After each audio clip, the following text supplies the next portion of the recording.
Kaugnay ng National Arts Month, ipagdiriwang ng Bulacan State University ang kauna-unahang pagtatanghal ng Himala, isang musikal kung saan ito ay bahagi ng kanilang 12th theater season na Ligalig o Lagalag. Upang pag-usapan at ibahagi ng mahalagang detalye tungkol sa naturang musikal o musical, makasama natin ang ilang kinatawan ng Bulacan State University na sina Miss Chazeline Caberos Bautista and Mr. Nicodemus Varona. Ma'am and sir, magandang umaga po and welcome po dito sa Rise and Shine Pilipinas. This is Profi. Good morning.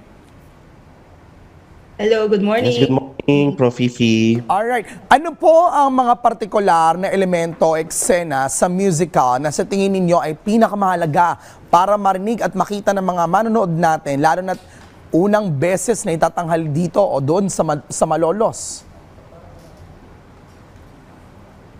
Go ahead, Sir Yes, Nico. Ma'am Cha, go ahead.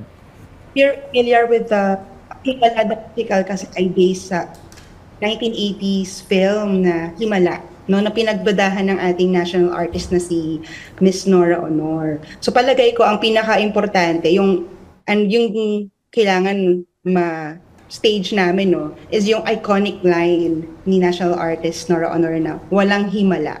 And how the Bulso community will witness how that would be performed in a musical. Parang mayroon na Yes, so kayong... speaking of- Yes, go ahead. Ma'am, Sir Nico, go ahead. Yes, so speaking of musical, so aabangan ng mga audiences kung paano magta-translate sa isang musical format ang iconic na film na isinulat ni Ricky Lee. Alright, sa pagdadala ng isang kilalang kwento tulad itong Himala sa entablado bilang musical, ano po ang pinakamalaking hamon na hinarap ng inyong creative at production team at paano nito nilalampasan? Sa pagdating sa hamon, syempre dahil iconic itong pyesa, so paano namin mai-level yung aming production sa mga nakalipas ng production nito.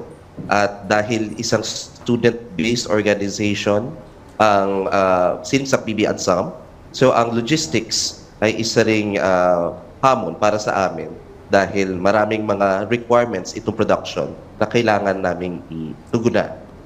Ma'am Cha, ano bang mensahe o damdamin na inaasahan ninyong maiuwi ng inyong mga manonood matapos silang mapanood ang Himala, isang musikal? Anong gusto ninyong matandaan nila pagkatapos ng inyong maging pagtatanghal? Profi, bali, of course, una gusto namin matuwa sila, mamangha, syempre, Oo. dahil ito ay isang musical, no? So, pero bukod doon, gusto sana namin na through this performance, yung mga manonood ay matutong mamulat, na maging kritikal sa mga bagay-bagay sa paligid at paano nakaka-impluwensya itong mga nangyayari sa paligid sa paano tayo mag-isip.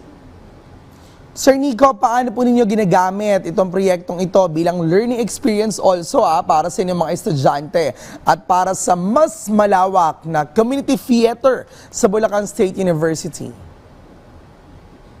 So mahalagang experience itong Himala para sa aming mga theater students dahil bukod sa mga academic requirements na aming ina-assign sa mga students, itong musical na to mas magsusubok yung kanilang mga skills sa pag-arte at kahit sa mga technical elements no, na kailangan sa production. At para naman sa mas malawak na komunidad ng teatro sa Bulacan State University, isang importanteng production ito dahil hindi ganoon pa kalawak no, yung pamulatan ng mga audiences sa Bulso tungkol sa teatro at lalong-lalo na sa ganitong klase mga musical. Uy, I also saw you guys perform last weekend sa Pasinaya, sa Cultural Center of the Philippines. Kamusta? I think bahagi ng iyong Himala sa musical performance ay napakita niyo doon. How was the experience? Masaya kasi parang sobrang daming years bago namin nakabalik ulit sa Pasinaya. And nakakatuwa kasi ang dala-dala ng Sining Sakbibi Ansam ay isang, of course, sikat na pyesa ni national artist Ricky Lee and Vincent De Jesus. So, ang Himala the Musical kasi ay nasa Netflix na rin. So, nakakatuwa na this will be, we think, no, this will be the first time na ma-stage no, sa entablado ang Himala the Musical. And then sa Pasinaya pa, no, and we know na buong Pilipinas nagpa-participate sa Pasinaya. Kaya ang saya, tuwang-tuwa ang mga bata. Siyempre, kami din, na-overwhelm kami actually sa reception ng audience. Congratulations sa Imagine Exert pa lang yan. Bukod sa may mga nanonood na no mismong pelikula at ngayon ay maikukumpara sa musical na inyong gagawin ay talagang kaabang-abang yan. Siyempre, imbitahan na rin natin ating mga ka-RSP na suportahan ng inyong magiging pagtatanghal. Go ahead, Sir Nico and Ma'am Chas. Mga ka-RSP, iniimbitahan po namin kayo dito sa Malolos sa aming main campus ng Bulacan State University na manood ng Himala, isang musical. Ito po ay gaganapin sa February 19 to 21, 10 a.m. and 4 p.m.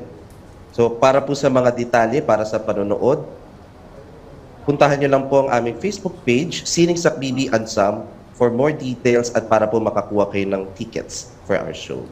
Magkano ba ang ticket? Mura lang ba, Sir Nico, Ma'am Cha? Yes, Murang-mura lamang. Kaya-kaya Hindi, Ma'am po. Cha. Kayang-kaya ko. So, mag-message lang po no, sa Oo. Facebook account ng Siling Saklibi Ansam para po malaman yung mga importanteng detalye. Ayan, can't wait mapanood ng Himala Isang Musical dyan sa Bulacan State University. Lalo't magagaling ang mga estudyante dyan. Maraming salamat sa inyong oras at sa pagbabahagi ng mahalagang detalye tungkol sa Himala Isang Musical. Ms. Chazeline Caberos Bautista and Sir Nico or Nicodemus Varona. Thank you so much.